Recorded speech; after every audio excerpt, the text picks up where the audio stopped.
Good evening. I am not Pastor Matt, as you can tell. He would have shrunk quite a bit tonight, right? If I were him, I'm not Pastor Matt, but this is still the same series we are working through. It's just not that difficult. Applying biblical truth to popular and oftentimes controversial arguments on which our culture has often lost its course. Let me pray, and then we'll jump in tonight.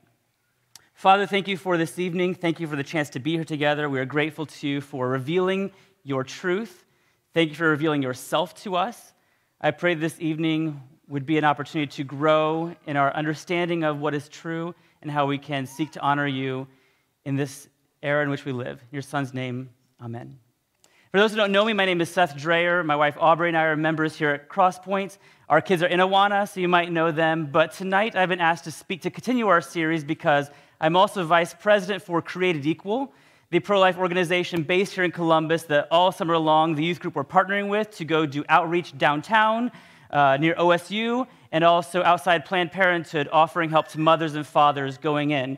Because tonight we're continuing this series on various topics, talking about it just not being difficult when it comes to elective abortion.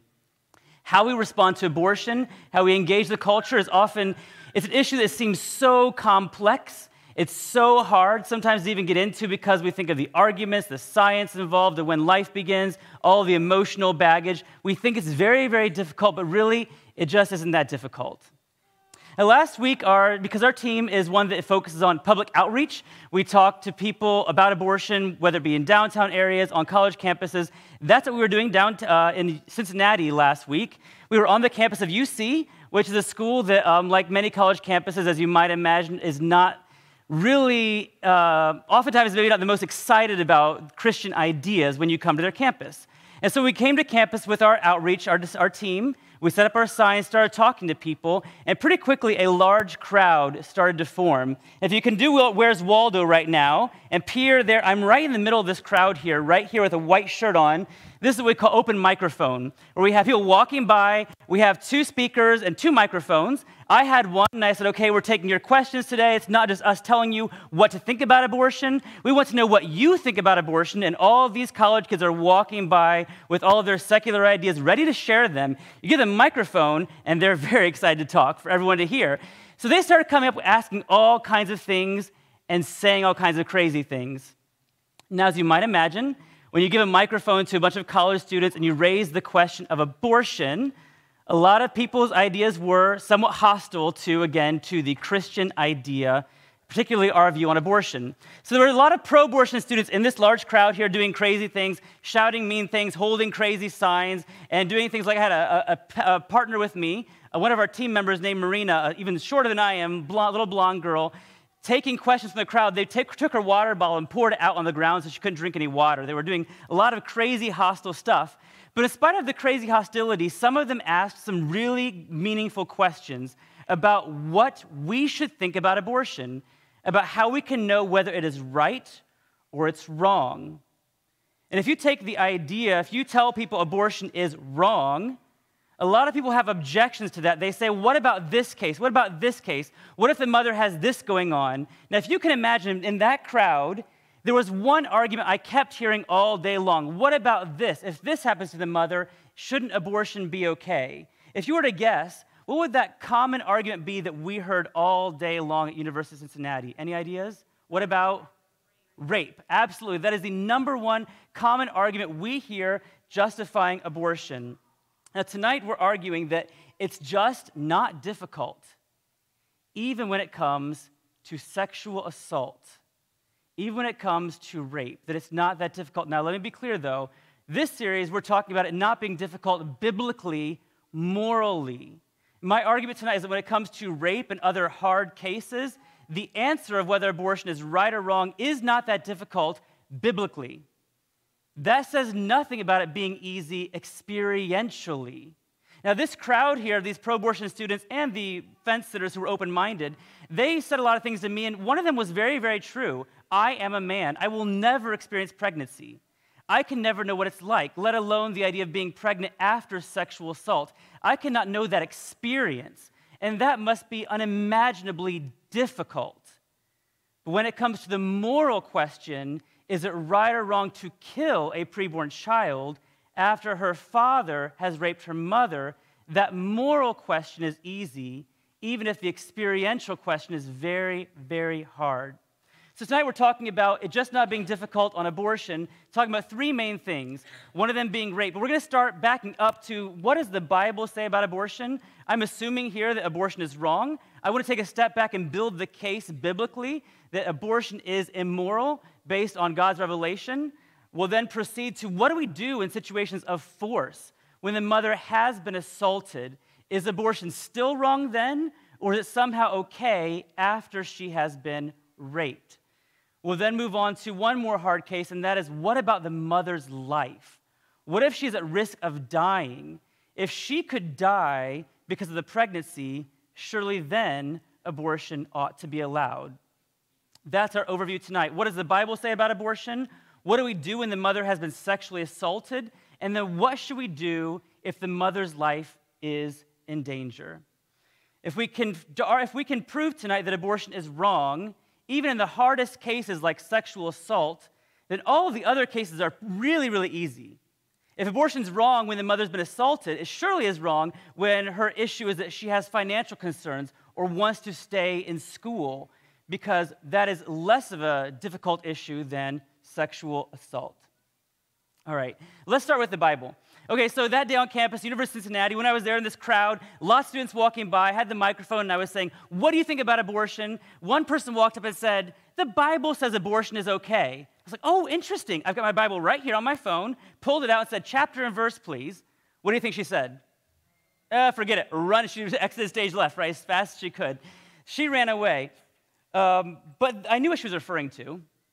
Maybe you've heard it before. A lot of people, and one other girl later came up and said, I have it right here, Genesis 2:7. Anyone know what happens in Genesis 2? Not long after the beginning, the creation of someone, our founding, well, the first human, Adam, right? So it talks about Adam. How was Adam made? How did God make Adam? Out of the dust, and he breathed life into him. He became a living being, okay? Genesis 2:7. So she says, clearly, the Bible says that when you take a breath, that's when you become alive, because that's what happened to Adam. Therefore, it's silly to say the fetus is a human, because the Bible itself says you don't become a human until you breathe. And I said, well, that's interesting. And I asked this crowd, I said, how many of you were made from dust? No one raised their hand. I said, what about after Adam, Eve is made from a rib? How many of you were made from a rib? And no one raised their hands, right? This is a very unique creation of Adam and Eve. After that time, every other human, setting apart Christ himself, who is in the incarnation differently. Every one of us were made through sexual procreation. That is how humans are made. The creation of Adam and Eve is unique and different from all of us.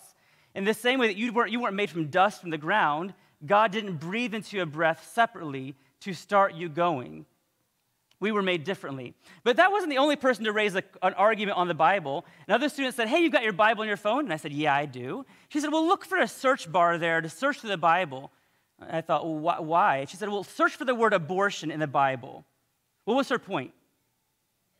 It's not in there. If you search abortion in the Bible, you'll find a lot of arguments about how we can understand the Bible's message and how that applies to abortion. You will not find a passage that says abortion is wrong in such simple words like that. So here's her idea. She says the Bible is silent. You don't see the word abortion. At least in that sense, it is silent. And because it is silent, therefore, it must be in agreement with abortion. If the Bible doesn't mention abortion, the Bible must permit and condone, accept abortion. That was her argument. Here's my question. Does silence equal approval? That's the question we have to ask. If there is anything just not difficult about this topic of the Christian worldview, faith, and abortion, this is the easiest of all of it, right? There's a lot the Bible doesn't mention by name that we know is wrong. Can anyone find a chapter and verse in the Bible tonight that says that it is wrong to lynch African Americans? Is there a chapter and verse that says that? No. Can you find a chapter and verse that says it is wrong to take an AK-47 to a school and shoot up a bunch of kids? Is there a chapter and verse that says that? No, you will not find chapter and verse for a lot of the ways in which we do wrong. The Bible gives us God's principles, We see those principles playing out in biblical times. It is our burden to understand what those principles are, those transcultural, permanent principles, these commands for all peoples, all times. Our job is to understand those principles and then apply them to our current modern era. That is our burden. So what does the Bible say about killing innocent people? Well, it's actually really quite clear. That student who wanted to bring up Adam's creation, if she would have just flipped back one page, or actually just a few verses, she would see a very clear expression in the Bible of how God views all humans. In Genesis 1, 26, 27, we have this marvelous passage where we see that God made us in his image. Genesis 1, 26 to 27, then God said, let us make man in our image after our likeness, and let them have dominion over the fish of the sea and over the birds of the heavens, over the livestock and over all the earth, and over every creeping thing that creeps on the earth. So God created man in his own image. In the image of God, he created him. Male and female, he created them. Who did God make in his image? Humans. What kind of humans? Men and women, all of them, right? This is really important. I know it's a small point, but God made male and female in his image. It's not just men in his image. It's not just white people in his image. It's not just rich people in his image. God made every human being in his image. So clearly, the biblical command, very simple here, is that all humans are inherently equal. Now, that doesn't mean we all have the same, we can't do the same things. Kids can't drive cars. They can't vote, all those things. There are differences among us. But inherently, our essence, our nature, we are inherently equal according to the biblical command. So there are a couple of important principles from the Bible that come to abortion and all other acts of killing. This is the first one, that God made all humans inherently equal because all of us share the same image. No one in here, I don't care how old or young you are, none of us have more or less of God's image upon us. It's something you have equally. You're in or out of that club, image bearer or not. I'm an image bearer, that chair is not, right? It's a binary thing, either or. You're in or you're out. No one has more or less of God's image, and therefore we're all inherently equal. All right, that's the first principle. There's one more from the Bible that helps us understand what the Bible's message on abortion is, and it's this. Another pretty simple understanding. It is wrong to intentionally kill innocent humans. I could spend the whole night just listing passage after passage, defending this understanding. Here are two very familiar ones. Proverbs 6, the things that God hates, right? 7 are abomination to him. One of those things are hands that shed innocent blood. Where you couldn't get much clearer than the 10 Commandments, which Christ then, he reinforces this command in his Sermon on the Mount in Matthew. We are told very simply, you shall not murder, which is killing innocent people, intentionally killing innocent people. Now there, you shall not murder. God does not say you shall not murder with knives, with guns, with clubs, or whatever. He doesn't tell you what the thing is you use. He just says you should not intentionally kill innocent people. So here's our basic understanding from what the Bible says. God condemns intentionally killing innocent humans very clearly, and this applies to every single human, all of us in this room, no matter how old or young you are, what you look like, where you've been, what's happened in your life. Every one of us, this command applies to us, that no one should intentionally kill us if we are innocent. So it applies to all humans, and thus the conclusion from the Bible is that any act, anywhere, using whatever weapon you want to use, if you are intentionally killing innocent humans, God condemns that. So in summary, the Bible condemns a lot of things by inference. It gives us the command, you shall not kill innocent people. It tells us very clearly that's not just to certain groups of people, but all humans made in God's image. And thus, however you do it, whether it be with a gun, a knife, or abortion instruments, if you're intentionally killing innocent humans, you are violating God's moral law. That's the simple argument from Scripture, but I left one part unanswered. And that is, I think I've argued sufficiently that God made humans equally, and that God says it's wrong for us to intentionally kill innocent humans. What I have not argued is that abortion does that abortion intentionally kills innocent humans. And you might think, well, that's a foregone conclusion. But if you come with me, and you're welcome to come to any college campus you'd like to, you meet a lot of people who think that abortion is just some magical thing. You wave a wand and the fetus just disappears, dissolves. There's no act of killing going on. It is perhaps the most common medical procedure. We have over 2,300 abortions every day in America. Across the globe, every year, the numbers are staggering. It's over 70 million every year across the globe. This super common thing is something about which we don't have a lot of solid frame of reference. So if God says that all humans are equal and it's wrong to intentionally kill innocent humans, I do need to argue that abortion does that abortion kills innocent humans. And the simplest way I can do that tonight is to show you something horribly disturbing. Because far louder than any of my words, abortion for itself proves what it is. So in a moment, I'm going to show you something very graphic. I'm going to give you all a chance now to prepare yourselves. You may look away from the screen if you would like to. I'm not going to force anyone tonight to look at abortion, but I'm about to show you objective visual evidence that abortion is an act that intentionally kills innocent image bearers of our God. Before I do that, I want to just share a couple of things. Number one, there are no young children here tonight, but if I'm missing one, you're welcome. If there's someone in the back of the room, you're welcome to escort them out if you would not like them to see this. Any of you, again, as well, if you like, you may simply look down. I won't be watching you to see who watches and who does not watch. What you're about to see is a 60-second video clip that is incredibly graphic because abortion itself is incredibly graphic. When you watch this, as we're about to do together, it is easy to look at that and kind of forget something. When we look at the face of evil, as many of us have done before, as I was in middle school, I saw pictures of Jewish people killed in the Holocaust. Later on, I saw images of people killed in the Rwandan genocide. The list goes on and on and on. When we see acts of injustice, it's very easy for us to get this kind of mindset of that is just something for, it's us against them, us the righteous against those the evildoers. Number one, we should all recognize that in our midst, we have people who have chosen abortion. But number two, and maybe someone in this room has, but number two, even if you've never had an abortion, we all have to remember that maybe you've never had an abortion, but every one of us has sinned against the same God as a woman or a man who has committed multiple abortions. We're not in any way better than anyone else.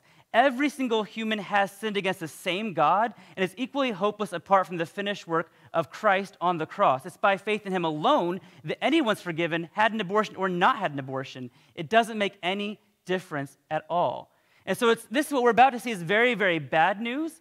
But when I'm on campuses, it's my very great privilege, and with all of you tonight, great privilege to share with you, if this bad news comes with very, very good news.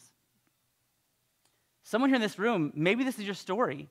Maybe you've had an abortion. What matters more is not where you've been, what you've done, but who you are today. And if you believe in Jesus, you're set free. This doesn't define you anymore. You're defined by being a child of the Lord, not someone who had an abortion. And all of us, even if we've never had an abortion, we are part of a culture that's daily killing thousands of people. We bear corporate guilt of this sin, but for us too, we're only saved by faith in Christ. So as you see the bad news, remember the very good news. It's our privilege to share because this isn't difficult morally, but again, it is difficult experientially, and that difficulty that burden is only unburdened by the work of Christ on the cross.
So does abortion kill?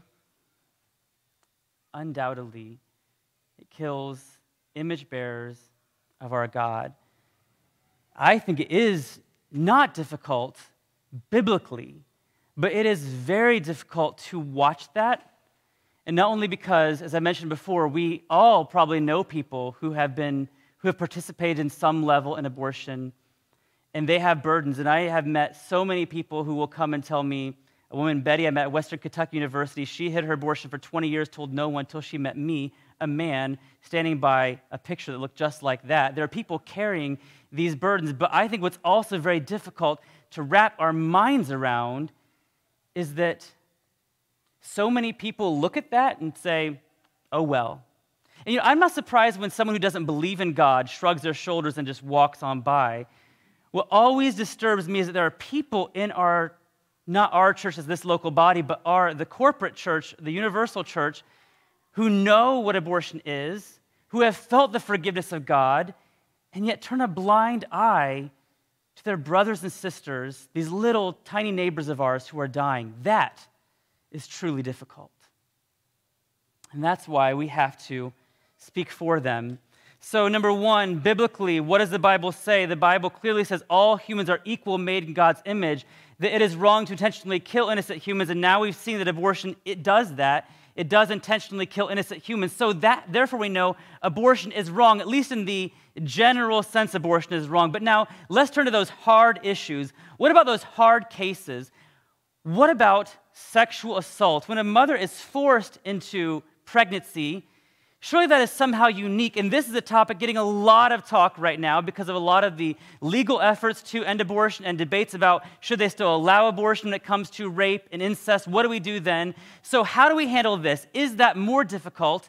Should abortion be permitted in those instances? Well, this was, as I told you, the number one argument I kept hearing at UC last week. And UC is not unique.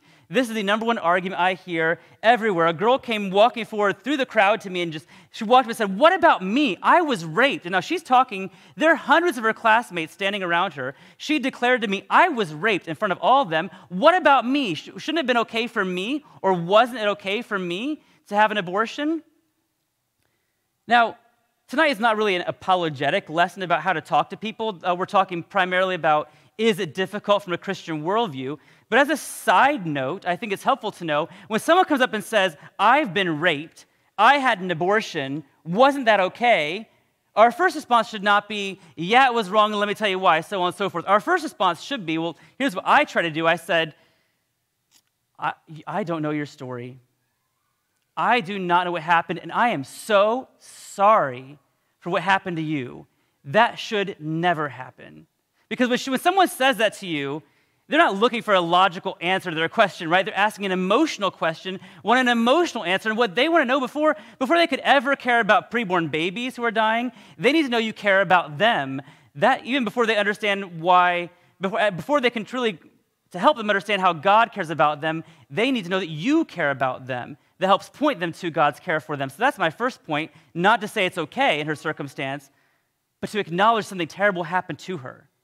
Because even if sexual assault is not killing innocent humans, it certainly intentionally harms innocent humans, right? And that's clearly also immoral. We must affirm that and acknowledge that. But then we have to unpack the situation once we work through that first part. And I like to ask people, let's just talk about any situation where you have someone who has been assaulted. If a woman is pregnant, clearly you've had an assault, usually it's getting complicated these days to talk about these things, right? But you have a man who assaulted a woman. Can I say that right tonight? Maybe people won't like that, but here I think I'm in good company, right? So a man assaults a woman. She gets pregnant. We understand that, right? Two parties involved, and we're asking, what should we do in this circumstance? What we often forget is there is a third party involved. Who's the third party? The baby, right? Okay, so we have three people involved. When someone brings up rape and you want to know what do we do, is this difficult? We just should take a step back and say, well, who's involved? What are the players? We have three people. We have the rapist, we have the victim of the rape, and then we have this preborn human, this baby. What should we do with all three people involved? When it comes to the Christian worldview, the Bible's fairly clear about this simple principle, and that is that people are held accountable for their actions. You're held accountable for your actions, not for your neighbor's actions. You're held responsible for what you choose to do, not what someone else chooses to do. A really great passage to kind of cement this principle is from Romans, where Paul's writing about government. He explains how a government should work, what the right mechanism is for a government. In Romans 13, Paul writes this, that rulers are not a terror to good conduct, but to bad. He's kind of signaling here that, hey, you should have good conduct because you'll be held responsible if you act poorly in your culture. He continues, would you have no fear of the one in authority?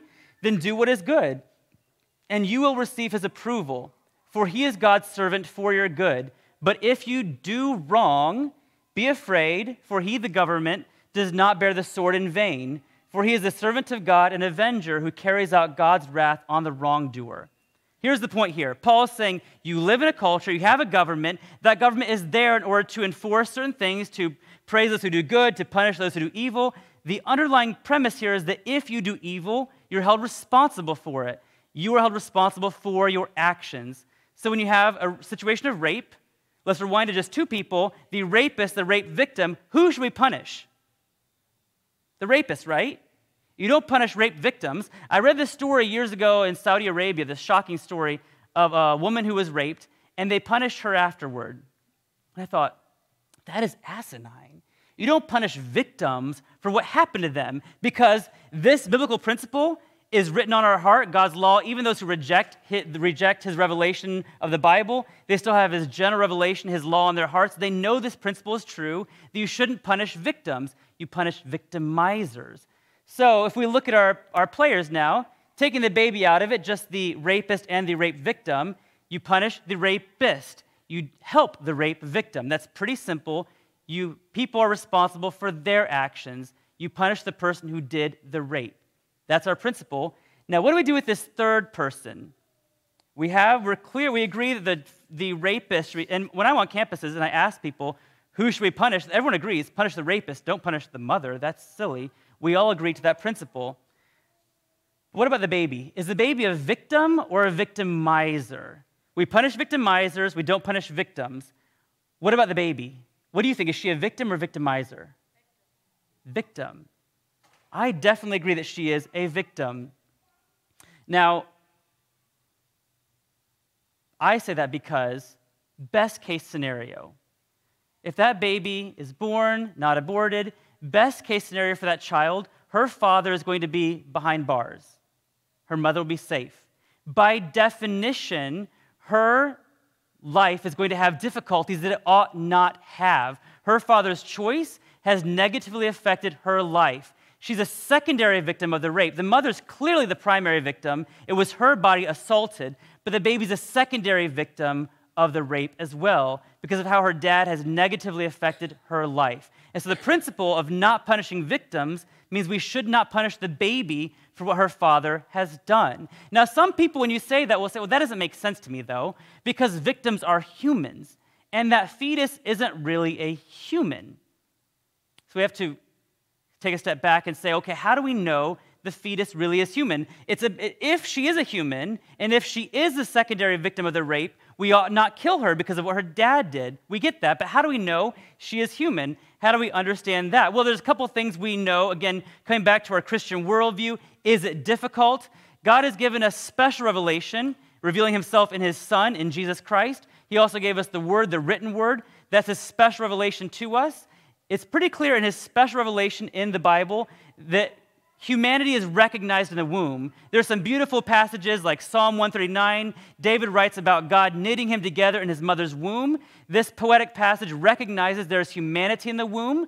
You also have John the Baptist reacting to Mary when she's pregnant coming in, right? There's a lot of passages in God's special revelation of his word that recognize the humanity of the baby. They don't say, at fertilization, a life comes into being, but they recognize the humanity of the baby in the womb in God's word, the Bible. You also have God's general revelation, which is, so God's revealed himself generally to everyone in the world he's made around us. We can look around, we understand, we can look at creation and see there's a God who exists. We can do some scientific evidence about this world to understand things. Science is our way of understanding God's general revelation. And in that general revelation, it's very, very clear scientifically that when sperm and egg come together, a new human being comes into existence. The sperm is part of the father, the ovum is part of the mother. When they unite, those two cells essentially die, their chromosomes intermingle, and a new being comes into existence. At day one, it's called a zygote. That very young human being is a zygote. At one cell, she goes on to go through various phases of her life. It gets older, bigger, bigger, and bigger. But she's a human at day one. This is not really controversial. We have for a long time known that good scientific evidence points to the fact that life begins not at birth. Way before birth, we have the baby moving, kicking. You can look on a sonogram, you see everything going on. We all know there's something inside a mother. It's not somehow some other species. All species, when they procreate, they create beings that belong to the same species as them. So two humans create something new, that something they create must be a human being as well. Again, scientifically, there's no debate here. There's a recent, couple years ago, 2018, University of Chicago, there was a PhD, he is Dr. Stephen Andrew Jacobs. He did a survey of over 5,000 biologists across the globe at over 1,000 academic universities asking, when does life begin? This had far left, far right, everyone across the spectrum politically, but asking a very simple scientific question, when does a new life come into being? There was clear consensus. 95% of these over 5,000 biologists, over 1,000 universities, 95% said, yeah, life begins at fertilization. Now, a lot of them were ardently pro-abortion because they don't value that life, but they agreed that scientifically it's pretty clear. Life begins when the sperm and egg come together. That's a new human being. So, when someone says she's not a victim of the rape because she's not a human, God's special revelation in His Word recognizes that's wrong because it recognizes there's life in the womb, and His general revelation given to us in creation that we study through science has shown clearly that scientifically it is clear that life begins at fertilization. So we're back to our three players. So rape has happened. That is wrong. That's a crime. It's evil. There are three individuals involved: the rapist, the primary victim, and then that third person, the baby. We all agree the rapist should be punished. The primary victim, the mother, should not be punished. What about the baby? Should she be punished? I conclude not. And it's very interesting when people say she ought to be aborted. I like to ask, does this make sense to you? The man who did the crime will get a few years in jail, and the baby gets capital punishment. Does that make sense to you? No, it's just not that difficult. Again, experientially, yeah, difficult, but morally, no, it's very simple. We don't punish the baby for what her father did. I think there's another thing you can ask someone to kind of portray this principle. A lot of times women are assaulted and they don't have abortions. They give birth to their babies. We're way oversimplifying if we think that the difficulty of rape somehow ends when the baby's born. That trauma lasts for a long time, right? So what if a mother is assaulted, conceives a baby, gives birth to the baby, and holds the baby after birth and looks at his face and thinks, oh, this is too hard, I can't do this? Would it be moral for the mother to kill the baby in her arms after birth because of what the baby's dad did by raping her? Well, no, clearly not. You should not kill a born child because her father happens to be a criminal. And if you shouldn't kill the born child because her dad was a criminal, you shouldn't kill that same baby when she's a few days younger inside the womb because she's the same person. The principle applies. We don't kill people because of what their father has done.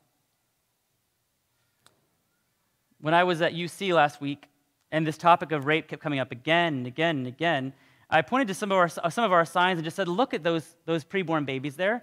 Can you tell me whether they were made in violence or in love, the product of rape or a product of consensual sex? And no one could tell me. And looking at all of you tonight, I have no idea if you were made in love or in violence. I can't know that. That's not my knowledge. What I can know is that you're a human and you matter no matter how you were made. What matters is who was made. You were made, not how you were made when it comes to your value. How you were made does matter for your parents. It doesn't matter when it comes to your value because, again, it's not that difficult. If you're a human, it's very, very clear You matter because all humans are made in God's image. But at this point, so if we say, okay, it's pretty simple. A mother's been assaulted. If that's a human she's carrying inside of her, that human is a secondary victim of the rape. We shouldn't punish victims. Therefore, abortion is not wrong, even in the case of rape. Some people still say, well, that's still crazy talk. They'll say, because, okay, you're right. And this is something I heard last week at UC. They said, you're right. It's clear that's a human in the womb. Sure. I'll grant you that. But victims are people. We're people. The mom is a person. That baby is a human, but she's not a person. Victims are people. That baby's a human, not a person. It's a very, very important point to note here that I think is often missed. People like to malign the Christian worldview as being backwards anti-science, when actually already right now I've shown you, no, our worldview is in alignment with science because the Bible recognizes humanity in the womb. Science confirms what the Bible says. We're in alignment with science or in agreement with it. They also like to say we're really backwards, that we're dragging back to the bygone eras of backwardness, anti-equality. This is super important. If you forget everything I said tonight, this is the most important point I think I could make all night long. And that is that when you look at the world, you have the biblical worldview and then the world, the mainstream thinking today. When it comes to the question of who counts as one of us, who counts as an important member of society, who has rights, who has dignity, who has value in society, there is a sharp contrast between the biblical worldview and the world mainstream thought. It could not be clearer, a sharper contrast. In the Bible, who counts as one of us? It's everyone, every single human, again, back to Genesis 1, written long before any of the great ethical thinkers of today. Every single human counts because God made male and female in his image, not just male, not just rich, and so on and so forth. Every single human is made in God's image. So our worldview is the worldview of human equality. In our worldview, who counts? Every single human, every one of us. Born, preborn, black, white, rich, poor, doesn't matter. Everyone counts. The mainstream thought is not that. And last week at UC, I was talking to one guy specifically during open microphone who was very, very clear with me. He said that, yes, there are humans, but not all humans are equal. And this is funny to me. I would think if you were winding the clock 20 years, and you have this crowd of hundreds of, probably 200 college students, both of us with a microphone, me saying all humans are equal, him saying, no, not all humans are equal, only some of us count. 20 years ago, they might have tried to chase him off the campus. Now they're trying to chase me off the campus for saying all humans are equal. This is a shocking twist. But biblically, it's never been anything but this. All humans count, every one of us. Mainstream thought, nope, only some of us. It used to be only men, and then it was only white men, or so on and so forth, always drawing some kind of line saying only certain humans count. Biblically, that's never been the case. People may have used the Bible, perverted the Bible to try to justify Americans' human slavery, but the Bible is very, very clear that all humans are equal, all made in his image. But when people do bring this up, so that's the most important point. Our worldview is human equality. They're trying to draw these lines and say only some humans count. But when they do bring this up, the reason they're saying that is that they say when you look at the baby in the womb, and you look at, like I mentioned, the child outside the womb who was a victim of rape, and they say it's wrong to kill the baby outside made in rape. It's okay to kill the baby inside made in rape. They draw a line and say the one inside the womb, she's not a person, she's different. When they say that, they refer to differences between preborn humans and born humans. They think these differences justify killing the preborn babies and not born babies. Now, when they say that, they're referring to 4 differences that really do exist between preborn humans and born humans. There are real differences. But my argument, because the Bible teaches human equality, is that those differences just don't matter when it comes to our value. And I think I can demonstrate that pretty easily. Here's a photo from several years ago. It's pretty old, when Augie, our son, who is now 5.5, when he was a preborn baby, and Adia, our daughter, was, like 4? 4? Okay, I'm terrible with math. Okay, so she's only a picture of the sonogram with Augie was inside the womb, Adia was outside the womb. When you look at these photos, you see differences between Adia and our son Augie. People say these differences between them make Adia a person, Augie not a person. Interesting. What are the differences between preborn and born? There are only 4 of them. They're easy to remember. Here's a simple acronym to kind of cement them in your mind. The differences between born humans and preborn humans, if you look at Adia, she's a lot taller than Augie, right? He was really small inside Aubrey's womb. There was a difference of size. Also, level development. Adia could do a lot of things Augie, our son, could not do at the time. She could talk. She, for many years, could talk circles around him. He's kind of catching up now, I think. But she was more developed than him, at least at that time. People say because the preborn baby is not developed like we are, she can't have rational conversations, so on and so forth. She must not be a person. That's the difference they refer to. Third, environment. Adia was outside the womb. Augie was inside. People say the baby may be a human, but it's because she's inside the mom, she can't really be a person like we are. People are not inside other people. So the baby in the womb is not a person. And the last difference they refer to is a degree of dependency. They say the baby may be human, but she depends so much on her mother, she can't really be a person like we are. We independent beings. She must not be a person. People say these all the time to try to justify abortion. They say she's a human, but she's too small to count. She's not developed enough to count. She's not conscious like we are. She can't dream dreams, have rational thought like we do. Or she's inside the mother in a weird environment. She depends on the mother. Therefore, she may be human, but she's not really a person.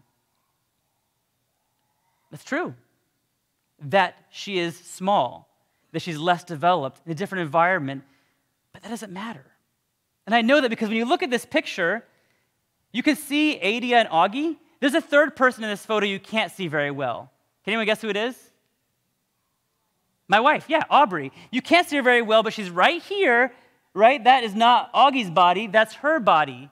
Now, if you compare Adia and Augie, yeah, they differ in size, level, development, environment, and dependency. That's true. But how does Aubrey differ from Adia? She's a lot taller, a lot more developed intellectually and other ways.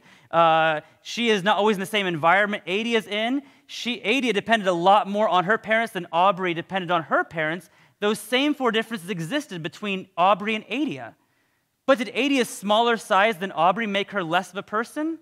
No. Your size is irrelevant to your value. I'm a lot shorter than a lot of people here tonight, but I think I'm an equal person. Aubrey was a lot more developed than Adia. Did that make Adia less of a person? No. Your level of development is irrelevant to your value. Your environment, where you are, that doesn't define who you are. When you go home tonight, you don't suddenly lose your personhood because you've left church and gone home. That's irrelevant to your value. And dependency is again irrelevant.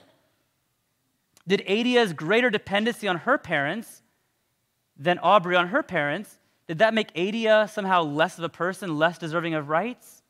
No, not at all. If you're a human, you're a person.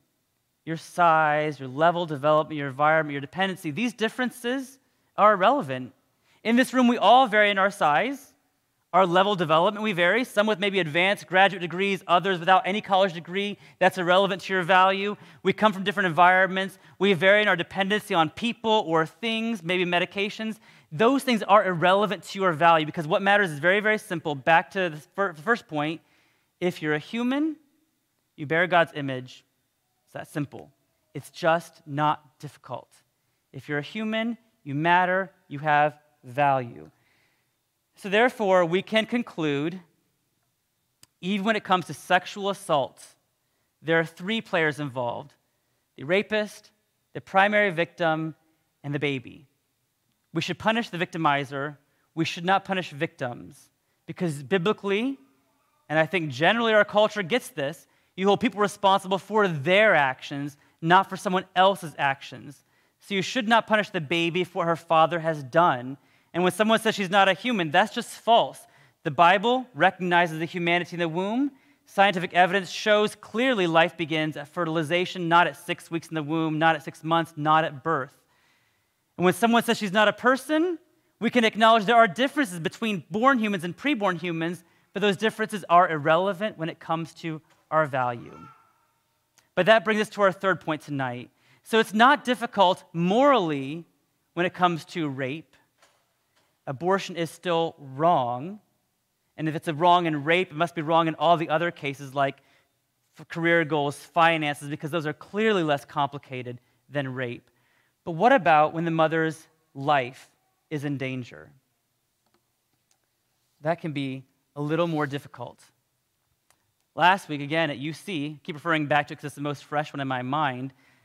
In the course of the open microphone conversation, a girl came forward shaking, and she grabbed the microphone and said, "What about me? I would have died if I would have gotten pregnant 5 years ago because of what I was experiencing medically. And therefore, what about me?" This is an important question to consider because sometimes pregnancy being the relationship between mother and baby, sometimes the relationship between mom and child is such that it can endanger the mother and child's life. What do we do in that circumstance? This, I think, is the situation that can be more difficult. Even here, we have a good biblical principle, but it can be a little harder to wade through. What should we do? One thing that's important to keep in mind is Thomas Murphy Goodwin he runs the largest U.S. obstetric service in California. They have over 15,000 live births every year. He says many women are referred to him every year who are told that they will die if they do not have an abortion. He said, of those who are referred to me, only a couple of them actually would die. There's greater advances today, even for treating certain types of cancer. They are safe for mother and child. So generally speaking, a lot of times when people are told you will die, it's very important just to get a second opinion. Make sure that's medically accurate information. Because sometimes practitioners, physicians, are a little concerned about what will happen and may say it's medically necessary when it's actually not, when your life is not truly in danger. But still, there are situations. The most classic example is ectopic pregnancy. The baby is supposed to travel down the fallopian tube into the uterus and implant there, but sometimes she will not. She'll implant in the fallopian tube. That's not designed like the uterus. The uterus grows with the baby, gets bigger and bigger. The fallopian tube does not. And baby will keep growing. Baby gets too large for the tube, ruptures the tube. The baby dies.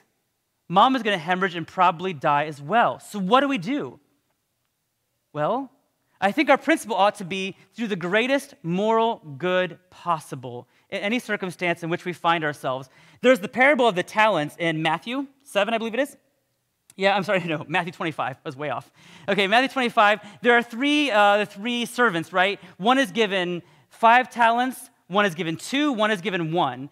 The one when the master leaves, they 2 invest and 1 does not, right? He comes back and the servant with 5 talents, how many does he have now when the master came back?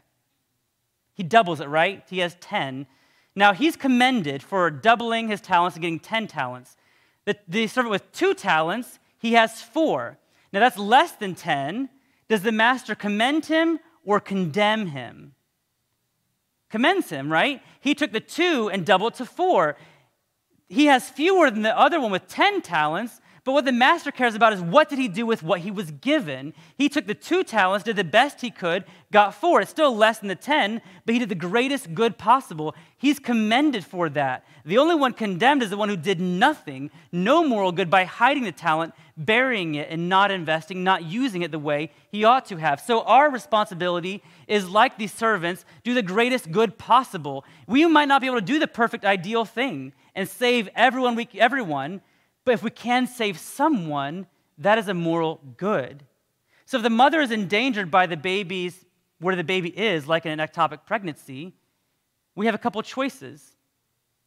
First, number 1, we should pray for divine intervention, for sure. That should be our first step. But if God does not intervene, we have a couple of other options. We can do nothing, and if we do nothing, mother and baby will likely both die. So 2 humans die. Or we can save 1 human, at least 1 lives, 1 dies. What do you think is the greatest moral good? Save 1 or save none? I would argue it's saving 1. Saving 1 is better than saving none. Now the question, though, is who do you save? Whom can we save? You have to ask, what can we do? Because I think a misunderstanding many people have is that you're making this arbitrary choice between mother and child. There's never a circumstance where a choice must be arbitrary. If the mother's life is endangered before viability being when the baby can be taken out of the mother and placed in an incubator of some kind to sustain her life, before viability, which is now around 22 and a half weeks, before that point, it is impossible to save the baby's life. And you could take her out of the dangerous environment, out of the fallopian tube, but there's nowhere to put a 16-week fetus. We have no technology for that today. You can't retransplant her into the mother's uterus. That technology might exist someday. I know people who are working on trying to devise that, but it's not currently possible. It is impossible to save the baby's life before viability because we lack the technology. But it is possible to save the mother. Now, after viability, like let's say 23, 24, 25 weeks, you could try to save both of them. You can't go to Planned Parenthood and say, hey, I'm in danger, I need an abortion today. They'll say, okay, make an appointment, have counseling, wait 24 hours. It takes a lot of time to do that for really good reasons, which is another nice topic to discuss. But you can't go to Planned Parenthood for an emergency abortion. You go to the hospital, they can induce labor and have an emergency C-section or induced vaginal birth to get the baby out as quickly as possible, try to save mother and baby after viability. So after viability, you try to save both. Before viability, you save the only one that you can save, and that is the mother, not because we prefer her over the baby. There's no way possible to save the baby before viability. So whom can we save before viability? It is the mother. This is not a very foreign concept. If you imagine being a physician of some kind, let's say you have 2 sick patients, you only have enough dosage of medicine for one patient, you have to ask practical questions, okay? Like, who is most likely to respond to the medication? With whom will have more likely success? You give the medicine to that patient, not to the one who's unlikely to respond. You want to have greater success of saving someone. And that's what you do. Same with the mother when her life's in danger. You cannot save the baby. You don't have success there. Take the baby out, she's going to die in a few moments. But you can save the mother, and that is what you should do, I would argue, ethically. We're not choosing her over the baby. The baby's still equal in dignity, but we can't save the baby. Now, some people will say, okay, I'm proving that Christians support abortion because you're taking an action leading to the baby's death. Clearly, then Christians must support abortion. And that just isn't true, because what happens when we save the mother's life, we know the baby's going to die when we save her life. We foresee the baby's death. We don't intend the baby's death. This is a pretty important principle difference. We're taking an action in which we foresee the baby will die, but we're not causing the baby's death. Imagine this room catches on fire spontaneously, right? And so I'm sprinting out of here as fast as I can. If I know I should do the greatest moral good possible, I'll probably look for someone to try to save with me, because it's good, I guess, to save myself. It's better to save someone else with me. But let's say I'm dragging out Summer with me, and I see Ben laying in the flames. As I'm dragging Summer out, I look at Ben because I think, okay, Ben's bigger than me. I can't save him. I can save Summer, who's smaller than me. So I save Summer, not Ben. As I look behind me, I see Ben in the flames. I foresee his death in the fire. Did I cause his death? No. What caused his death? The fire, right? In the same way, when we save the mother's life, we foresee the baby's going to die, but we're not causing the baby's death. The ectopic pregnancy causes the baby's death. That is the problem. So the same way, but if I look in the flames, see Ben dying, I foresee but don't intend his death. That's very different than me seeing Ben walk down the street and shooting him in the head. In that situation, I foresee he will die, and I want him to die. Clear difference in one I foresee but don't intend his death, and the other one I foresee and intend his death. For that reason, it's helpful to remember what abortion is and why abortion is wrong. It is wrong to intentionally kill innocent humans. We covered that earlier with biblical commands saying that you shall not murder, so on and so forth. It's wrong to intentionally kill innocent humans, and that's what abortion does. It intentionally kills innocent humans, and therefore it's wrong. You see that word intentionally there. That's important. Abortion is not just the real problem with abortion. The more I talk to people today, I'm convinced the problem is not 9 months of pregnancy. People argue a lot. It's not that. It's the 18 years of financial burden. It's raising a kid, changing your whole life. The problem is the baby's getting in the way of what you want. The abortion kills a baby because we don't want to raise that child and go through all the changes the child will cause for us. Your intent in abortion is to kill someone. You want that baby to be dead so she's no longer in your way. And that's why by medicine we starve and suffocate her with RU-486, or through surgical means we decapitate, dismember, disembowel her. Clearly our intent is to kill. We're not just foreseeing her death. We're intending her death. That is qualitatively different from when we save the mother's life by taking an action that foresees but does not cause the baby's death. Because if we're possible, at 16 weeks, if we're possible to save mother and baby, we would do that. We just don't have technological means today to save both mother and child. So in this one situation, it is a bit difficult, but again, it's difficult experientially. I think God has given us a very clear ethical solution, and that is to do the greatest moral good possible. And if he does not intervene and enact a miracle to save both mother and child, it is better to save one than to let two die. Again, that's not easy experientially. I can't imagine the pain having to walk through that. But that, I would argue, would be the moral choice, to save one rather than letting two die. And I'm not saying that a parent's choice to sacrifice himself would be immoral. I'm not arguing that tonight. But on the question of what should we do, generally the ethical principle would be to save one rather than letting two die. We're going to conclude just a moment. Before I finish, though, I want to we have a few minutes here for any questions about either any of this, or it could be something totally different, like I've heard this argument for abortion. What would you say in response to this? What questions do you have tonight about anything, whether it be the Bible and abortion, or abortion after rape, abortion in the situation of the mother's life being in danger, or any miscellaneous question at all on abortion?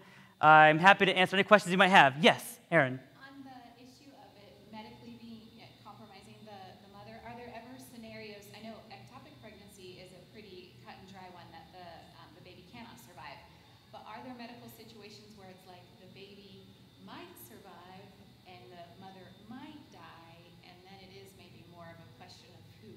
Yes, I think that you're onto an important point there, that the ectopic pregnancy is the easiest because it makes it very, very clear for us, right? The baby cannot survive.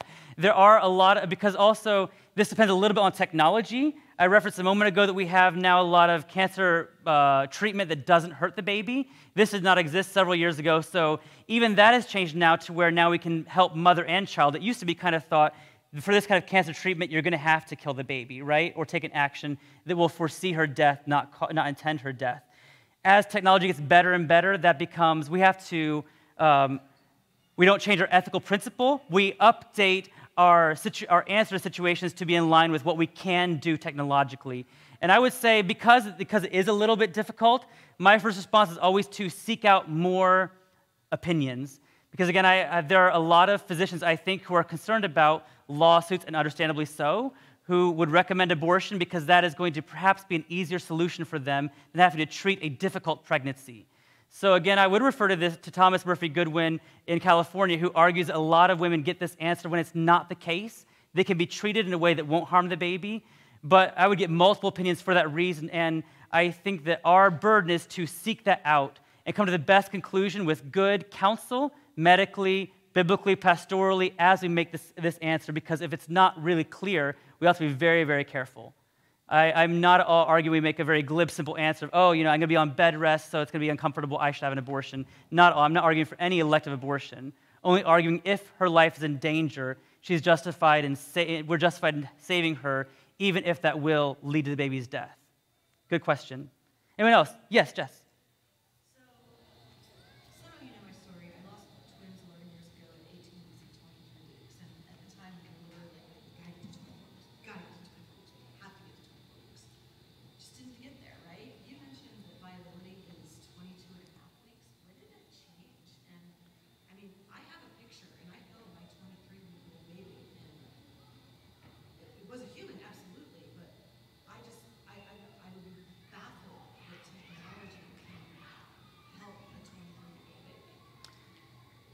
Yeah, the viability is a shifting line. It even is shifting and debated among physicians. I don't have the article, the name at the top of my mind right now, but I can send it to anyone who's interested, of one of the primary doctors arguing that 22.5, 22 and a half weeks 22 weeks, 5 days is the new norm, he argues. and he's getting a lot of general acceptance. The line has shifted. I don't know exactly what year that would have been, but it is shifting. I don't know how more rapidly it will shift beyond that. I will say, and it's interesting, your scenario, I have a friend who lost twins at 22 weeks, 5 days, and being twins, even though they made it to that point, they were less developed than a singleton would be at that case.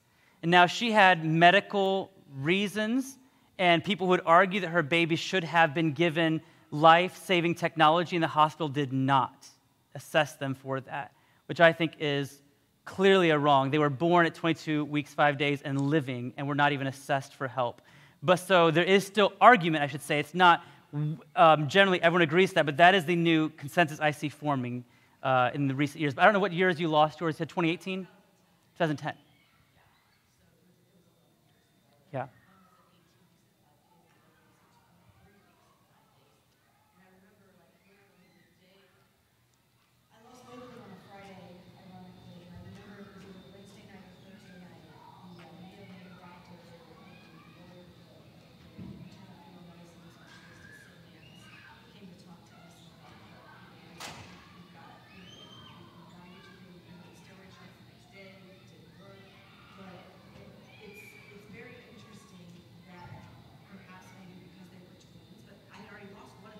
Mm-hmm. Yeah.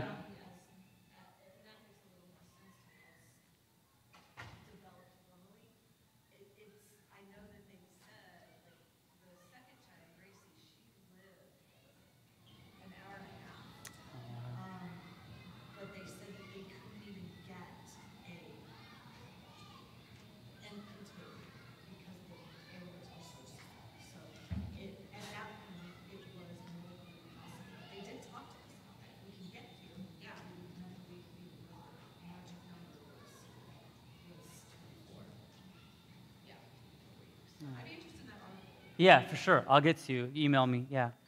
Thank you for sharing, Jess. Yes, ma'am. I actually know someone with who had an ectopic pregnancy, and her baby lived. So she was a Christian, totally possible. Thank you for sharing that. Ectopic, all that means is outside where the baby should be, outside the uterus, right? So there are also abdominal ectopic pregnancies where the baby implants not in the fallopian tube, but outside in the mother's abdomen.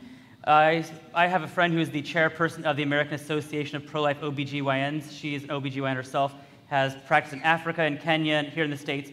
And I asked about this very situation, asked, how could this work? How could the baby survive? And she said that her best understanding is these are probably abdominal ectopic pregnancies, where it's not quite as constricted as the fallopian tube.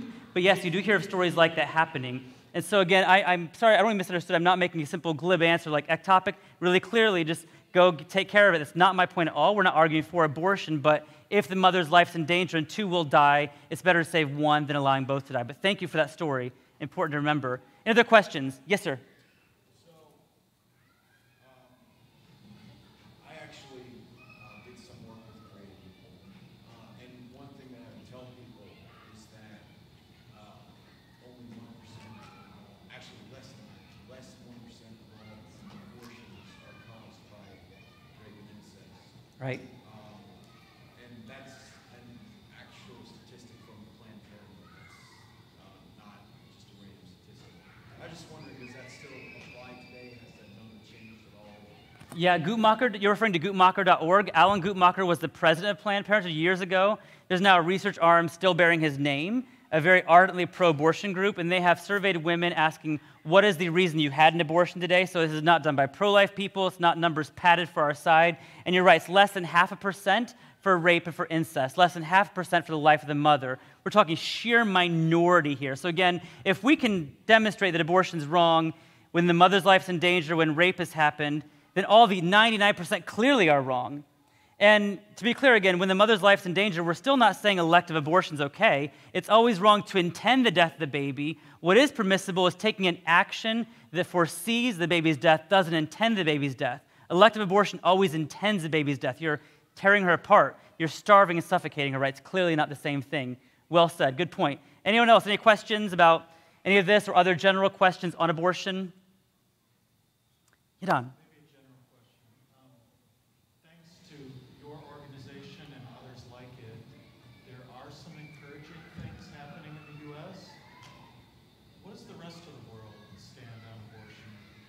That's an interesting question. So, you have even like Canada above us, which is surprisingly worse when it comes to abortion. Not in numbers, but they don't have a law at all, right? So we have certain laws that limit abortion in certain circumstances. Canada doesn't have any law whatsoever. That's very unusual for such a large country. But it is interesting that in the States, we are worse than places like France, where abortion is greatly restricted much earlier than in the States. So shockingly, though you see us as a nation founded on Christian principles, our abortion laws are much more permissive than a lot of Western countries. And the reason for this is, well, I should say a reason is because abortion was not given to America legal through all 9 months by virtue of democratic vote. If that had been the situation, it never would have happened. But 9 men in robes on a court, not a single woman, 9 men, which people always say, no men should have opinion. Well, what about those men at Roe v. Wade, right? 9 men decided that abortion should be legal throughout the country, throughout all 9 months of pregnancy. So now we've limited that here and there, and we're doing better at rolling it back. You all probably know about the big brouhaha in Texas, right? But so, shockingly, I think we are much more permissive on abortion than a lot of countries you think would be more liberal than us. But there is reason for hope, like you said. I would say this is a social issue on which we have movement. I think part of the reason is it's pretty easy to look and see the victims. When you can point to victims of injustice, like I showed you tonight, it's easier to turn people's hearts and minds. Anyone else? Yes, ma'am, Michelle. So it's really true in some of these states, New Virginia, where I can literally give birth to a baby, deliver that baby on the table, say, I don't want it, nobody touches the baby, you walk away, the baby dies. So Governor Northam, he argued for that, and I have no doubt that is happening. There's a lot of pro-infanticide movements for really obvious reasons. Peter Singer's a bioethicist, Princeton University champion of the pro-abortion side. He's super consistent and says, hey, with sperm and egg unite, you have a human. Clearly, that's true. Scientifically, it's very clear. Life begins at fertilization. And he says abortion's okay through all 9 months, and therefore after birth, what's the difference? Just location, right? Inside, outside the womb, no difference, especially when it comes to disabled born babies. He was as ethically right to kill them because they're going to be a burden on their parents. So he's consistent. A lot of people are moving toward that. I find, at least on colleges, a lot more people are becoming very comfortable with infanticide. The infanticide laws are interesting, though. So I don't know exactly whether I know there's movement effort for that. I don't know of a certain state that has a law right now saying you can do this, but it is happening in the sense that they induce them early, before 9 months, and then lay them on the table. In Christchurch Hospital, Illinois, this happened. Babies were induced after viability. They were left to lie on the table, left to die. But not at 9 months, but before, when they could survive. They just were denied care. Okay, it depends on the situation in the state, and laws are shifting, but there's movement, effort for that, for sure. On both sides, I would say. Yeah, both sides. Because you'll have bills that try to, what we have a lot of is bills who try to protect babies born alive from botched abortions, right? So the abortion goes wrong, babies born alive, what do? This is a circumstance where definitely what you said is happening. Babies are born alive after the abortion went wrong, because a good abortion is baby dies. A failed abortion, baby lives. What do? Right now, groups are trying to say we should help that baby born on the table, but that bill keeps getting killed by certain political parties, certain political leaders. So that is undoubtedly happening. Not where mom walks in necessarily at 9 months, gives birth and walks away, but where they try to abort babies born alive and they let her lie there and cry and die. That definitely happens. I think you had a question, sir? Yeah. Could you consider contraception a pre-abortion? Okay, good question. So what about contraception? That could be a whole other night too. It boiled down to this when it comes to abortion being wrong, abortion is wrong because you're intentionally killing innocent humans. Contraception is a broad category that encompasses a few different things. True contraceptive, contra being against conception, would mean you prevent conception from happening. So barrier methods of contraception that prevent from sperm and egg from meeting, like condoms, spermicides, things like that, they prevent conception. So they're not causing an abortion. So in that sense, no innocent human is being intentionally killed. Now, I think there's good reason to talk about this beyond that, though, because passing out condoms liberally in culture, maybe you would prevent conception, but you're harming a lot of born humans by encouraging a lot of dangerous sexual practices that are sinful, physically damaging, so there are a lot of problems with that, but you're not killing anyone in the sense of abortion, but there are other problems with it. But what you're referring to is there's another category of abortive-fashion birth control methods, hormonal birth control methods, which don't always, but can cause an abortion. Because when the baby is created, she travels down the fallopian tube into the mother's uterus, and then she implants the uterine wall. That uterine wall is blood-rich and helps the baby implant in it. When the mother takes hormonal birth control methods, it affects her uterine lining. That's why women experience different menstruation when they're on these hormonal methods. And they can make the uterine wall hostile to the baby. So at like 7, 8, 10 days, baby's coming down the tube, can't implant because the mother's uterine wall is affected. It kills that very young baby. So there are some contraceptive methods that can cause young abortions. Now, that doesn't mean every time you use a hormonal method you have caused an abortion, but it does mean that you are taking a drug that can cause an abortion. Our moral principle should be do the greatest moral good possible, and also, along with that, you should not take actions that could kill your child, right? So it's clearly wrong to kill your child, but I would say it's also wrong to endanger your child. You could put your kid in the freezer and say, well, he might live, he might not live, I don't know. You shouldn't do that, right? You shouldn't endanger his life. So you shouldn't use these birth control methods that could make it hostile for your baby, even if it won't necessarily kill her. Good question. All right, we're going to wrap. Last question, Michelle? All right, so on the birth control method, so you went over and all that where you don't even hook up and all that, but when you're talking like the morning after pill or the IUD, you still fertilizing the distal 1/3 come down, and the IUD stops the implantation, but you've already created the baby, am I correct? So it can, yes. Right. Undoubtedly, because abortion is where you're intentionally killing an innocent preborn child, whether that be with a hormonal birth control method that you are taking, or RU46 you take later to starve and suffocate, or surgical methods to tear apart. Your intent is to kill. Morning after pill. So morning after pill is like extreme dosage of the birth control pill. So the morning after pill, because fertilization doesn't happen immediately. It's a process that can happen 24 hours after sex has happened.